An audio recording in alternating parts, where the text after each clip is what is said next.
Hello प्रिय छात्रों, आज हम लोग पढ़ेंगे इस वीडियो में सदिश बीजगणित पर आधारित विविध प्रश्नावली के कुछ इम्पॉर्टेंट क्वेश्चन जो बोर्ड परीक्षा में प्रायः पूछे गए हैं। तो देखें, यह पांचवा दिया हुआ है कि यक्स का वह मान ज्ञात कीजिए जिसके लिए x I plus J plus के एक मात्रक सदिश है। ठीक है, तो देखें इसका हल। यहाँ देखें, लिखें प्रश्नानुसार mod of X I plus J plus K, इसका मान 1 है। ठीक है, मात्रक सदिश है। तो इस यक्स का अंदर गुणा कर दें तो mod of X I plus x J plus x के बराबर 1। इसका मॉड निकालें तो यह हो जाएगा अंडर रूट यक्स का स्क्वायर प्लस यक्स का स्क्वायर प्लस यक्स स्क्वायर आई जे के गुणांकों का वर्ग करके जोड़ देंगे और उसका वर्गमूल ले लेंगे, बराबर 1 हो जाएगा। ठीक है, यह हो गया अंडर रूट 3x स्क्वायर बराबर 1, और इस दोनों तरफ वर्ग कर देंगे तो कर्णी हट जाएगा तो 3x स्क्वायर बराबर 1 हो जाएगा। यहाँ से एक्स स्क्वायर का मान हो जाएगा 1/3 और यक्स का मान हो जाएगा प्लस माइनस 1/कर्णी में 3। तो यही इसका आंसर हो जाएगा। ठीक है, यक्स का मान हो जाएगा। नेक्स्ट क्वेश्चन देखें, छठा दिया है कि सदिशों वेक्टर ए बराबर 2i प्लस 3j माइनस के और वेक्टर बी बराबर i माइनस 2j प्लस के परिणामी के समांतर एक ऐसा सदिश ज्ञात कीजिए जिसका परिमाण 5 इकाई है। तो देखें इसका हल। यहाँ मान लें, माना वेक्टर ए और वेक्टर बी का परिणामी सदिश वेक्टर सी है। ठीक है, बार बार इसको नहीं लिखना पड़ेगा, तो इसलिए वेक्टर सी बराबर, इसको हम जोड़ देंगे vector A plus vector B. तो यहाँ वेक्टर ए का मान लिखें 2i प्लस 3j माइनस के, और प्लस बी इसको लिख लें प्लस i माइनस 2j और प्लस के। तो इसका योग हो जाएगा 2i प्लस i 3i और प्लस j और के से के कट जाएगा तो इतना ही हो जाएगा। ठीक है, अब इसका मात्रक सदिश हम निकाल लें। ठीक है, तो मात्रक सदिश हो जाएगा 3i प्लस j बटे मॉड ऑफ वेक्टर सी हो जाएगा।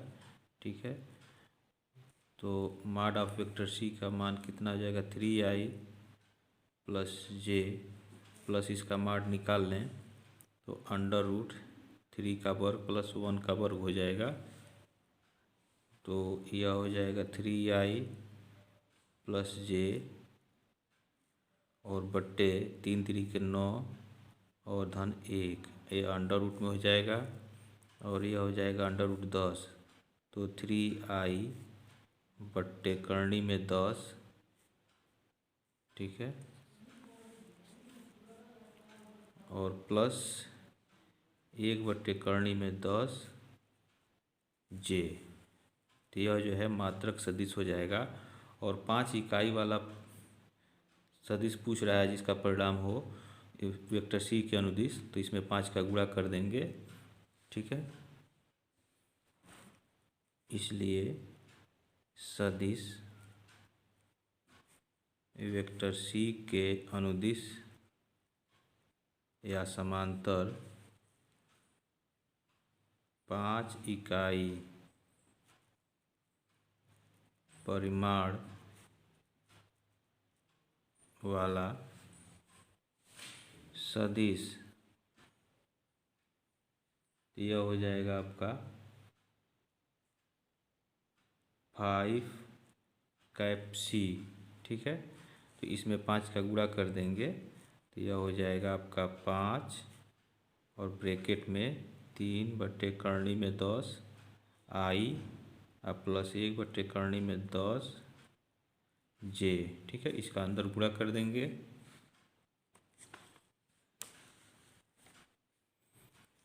तो यह हो जाएगा 5 3 15 करनी में 10 आई अब प्लस 5/करनी में 10 जे।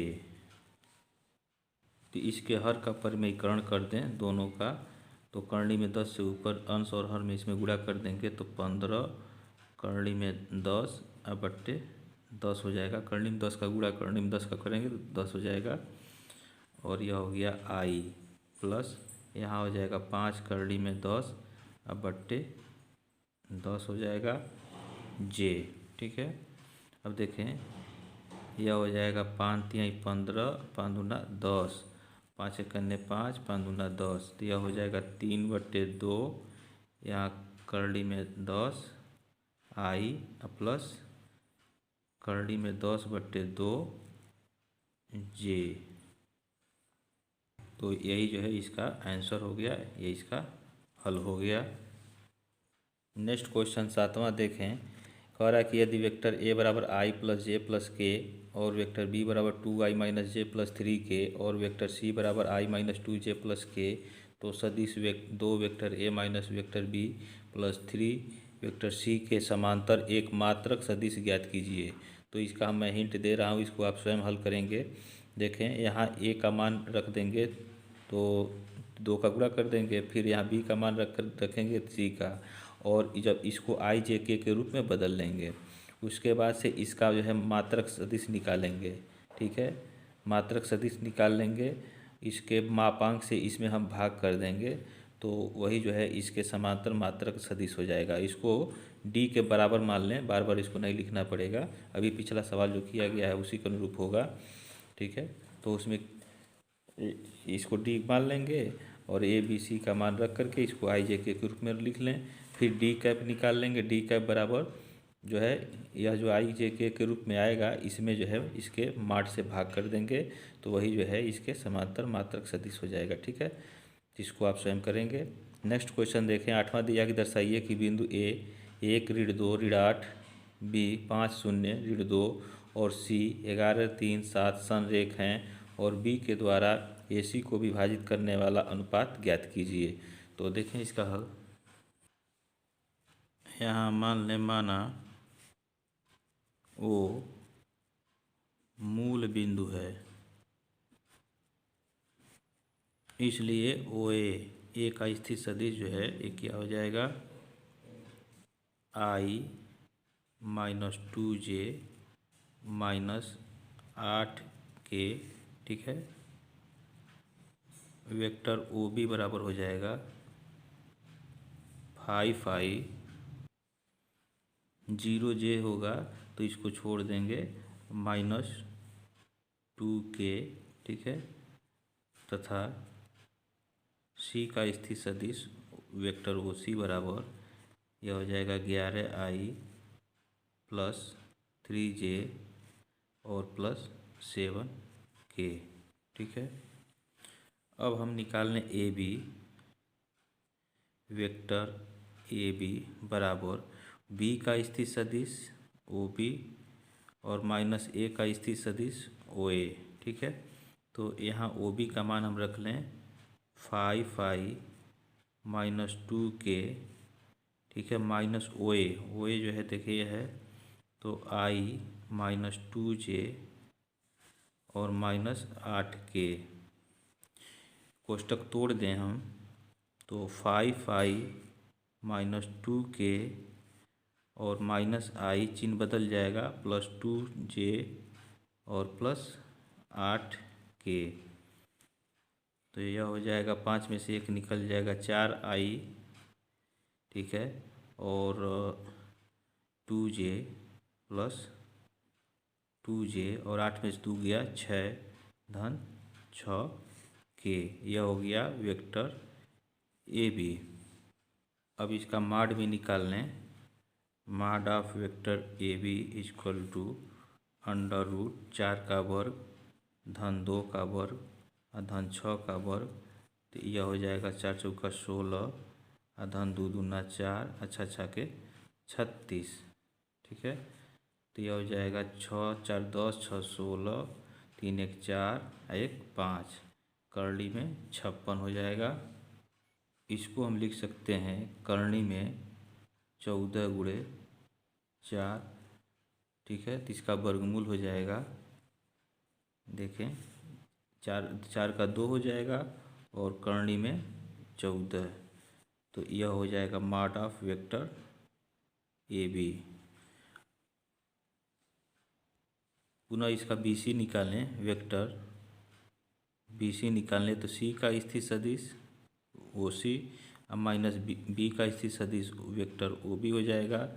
ठीक है, तो यहाँ हम लिख लें OC, तो OC देखें यह 11i + 3j + 7k है, तो यहाँ लिख लें 11i + 3j + 7k और माइनस OB जो है देखें 5i ऋण 2k, तो यहाँ लिख लें 5i ऋण 2k। 11i + 3j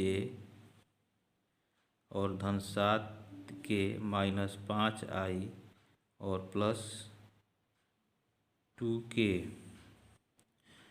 तो 11 में से 5 निकल जाएगा 6i। ठीक है, और प्लस 3j धन 7 2 9 के हो जाएगा। यह हो गया वेक्टर BC। इसका भी मॉड हम ले लें। ठीक है, मॉड ऑफ वेक्टर BC = √6 का वर्ग धन 3 का वर्ग धन 9 का वर्ग, तो यह हो जाएगा 6 के 36 3 3 9 9 81, तो यह हो जाएगा 9 1 10 6 16 8 1 9 9 3 12, यह हो गया 126। और करनी में 126 को लिख सकते हैं हम करनी में 9 गुणे 14। ठीक है, 9 चौका 36 9 1 9 3 12 और 9 का वर्गमूल 3 हो जाएगा, करनी में 14। यह हो गया आपका मॉड ऑफ वेक्टर BC। अब इसके बाद से हम निकाल लें वेक्टर AC। ठीक है, तथा वेक्टर AC निकालने तो C का स्थिर सदिश वेक्टर OC माइनस A का स्थिर सदिश वेक्टर OA, तो OC का मान हम रखें तो OC जो है देखें 11i + 3j + 7k है, तो यहाँ रख लें 11i + 3j और प्लस 7k माइनस OA देखें i - 2j - 8k है, यहाँ रख लें i - 2j - 8k, कोष्टक तोड़ दें 11i + 3j + 7k, ये अंदर का चिन्ह बदल जाएगा तो -i + 2j + 8k, तो 11 में से 1 गया 10i हो जाएगा। ठीक है, 3 2 5 धन 5 j और 8 7 15k हो जाएगा। यह हो गया वेक्टर AC।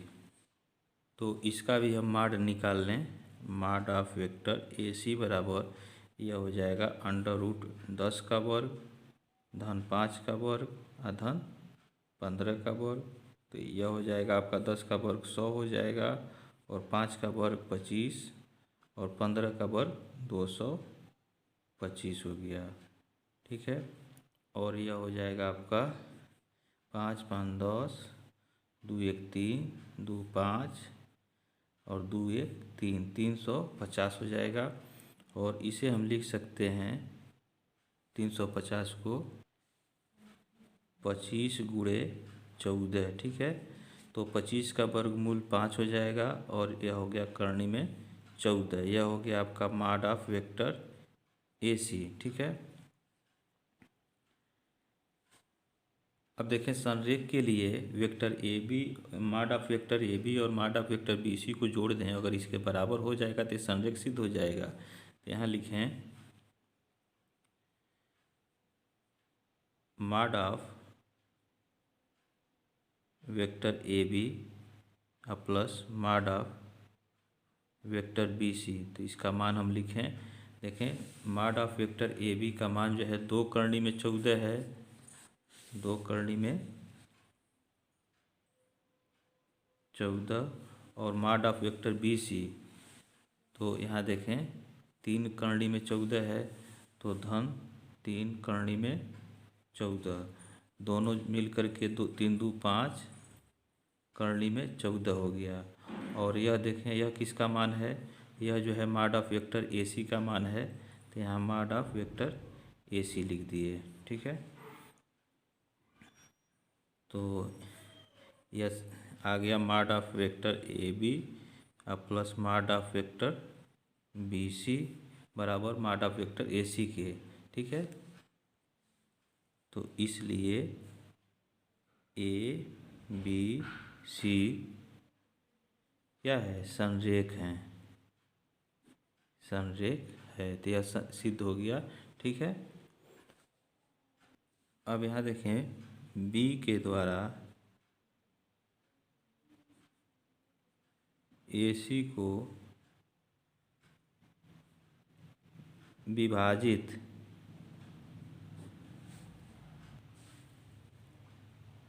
करने वाला अनुपात क्या होगा, यह हो जाएगा मॉड ऑफ वेक्टर AB बट्टे मॉड ऑफ वेक्टर BC। ठीक है, तो यहाँ जो मान हम निकाले हैं वो रख दें। तो मॉड ऑफ वेक्टर AB यह है आपका 5 करनी में 14, 5 करनी में 14, अब बट्टे mod of vector BC, mod of vector BC का जो मान है 3 बट्टे करनी में 14, 3 करनी में 14, तो करनी में 14 से 14 यह कट जाएगा सारी। यहाँ देखें मॉड ऑफ वेक्टर AB का मान यह 2 करनी में 14 है, तो यहाँ जो है 2 करनी में 14 रहेगा। ठीक है, तो करनी में 14 से करनी में 14 यह कट जाएगा, तो 2 बट्टे 3 हो जाएगा, 2 संबंध 3 आएगा, तो यह करनी में 14 से यह कट जाएगा और यह हो जाएगा 2 बट्टे 3, और इसको हम लिख सकते हैं 2 संबंधे 3। ठीक है, तो B जो है AC को 2 संबंधे 3 के अनुपात में विभाजित करेगा, तो यही जो है इसका अनुपात हो जाएगा। ये आपका आंसर हो गया। नेक्स्ट क्वेश्चन देखें, 9वां दिया है कि दो बिंदुओं दो vector A plus vector B और Q vector A minus 3 vector B को मिलाने वाली रेखाखंड को एक संबंधे 2 के अनुपात में y विभाजित करने वाले बिंदु R का स्थित सदिश ज्ञात कीजिए। यह भी दर्शाइए कि बिंदु P रेखाखंड RQ का मध्य बिंदु है। ठीक है, तो देखें इसका हल। देखें यहाँ ये मूल बिंदु O है और यह बिंदु P और Q है, इसको बाह्यतः R प्रति इसको विभाजित कर रहा है एक संबंधे 2 के अनुपात में।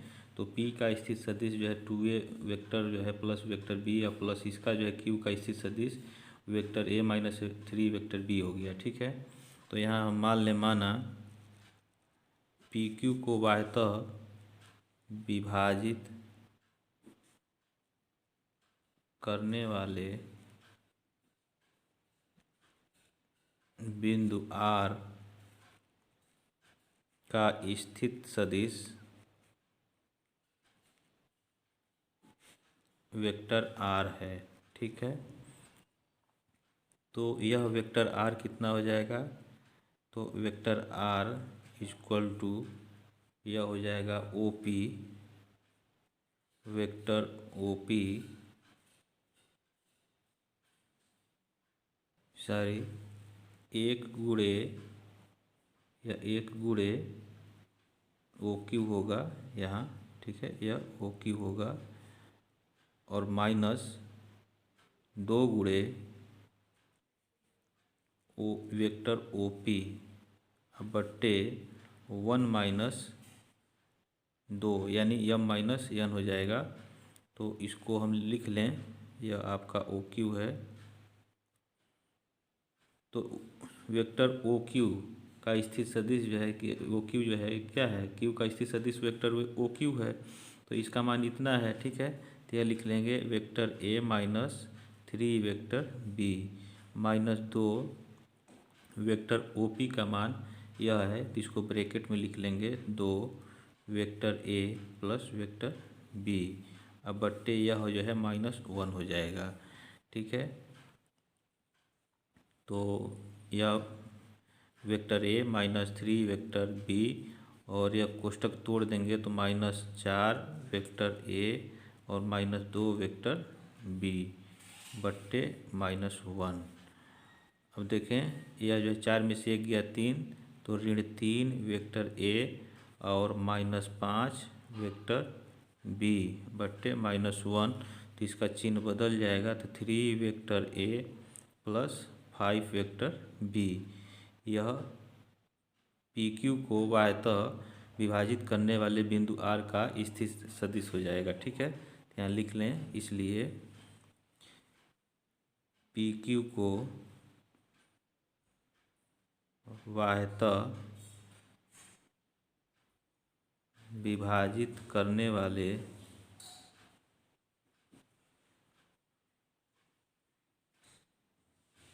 बिंदु आर का स्थिर सदिश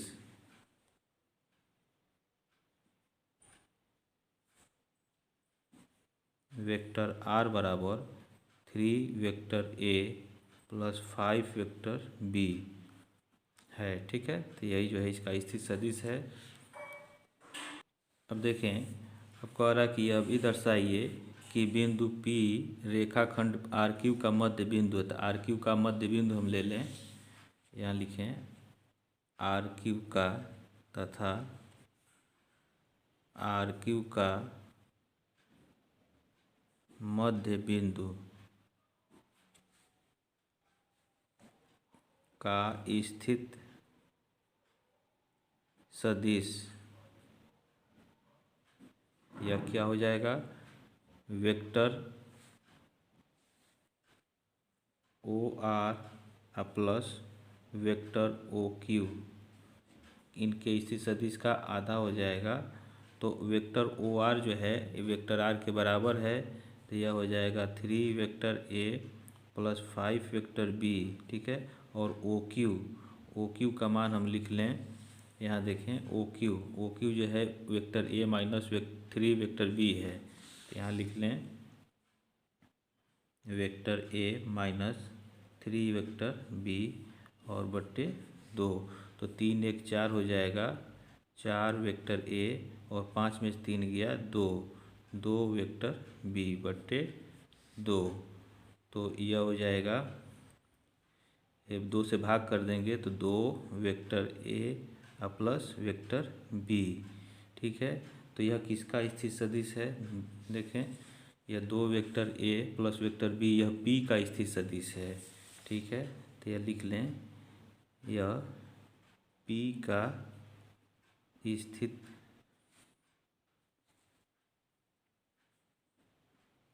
सदिश है, ठीक है। तो यही दिखाना था, तो यहाँ लिख सकते हैं, अतः बिंदु P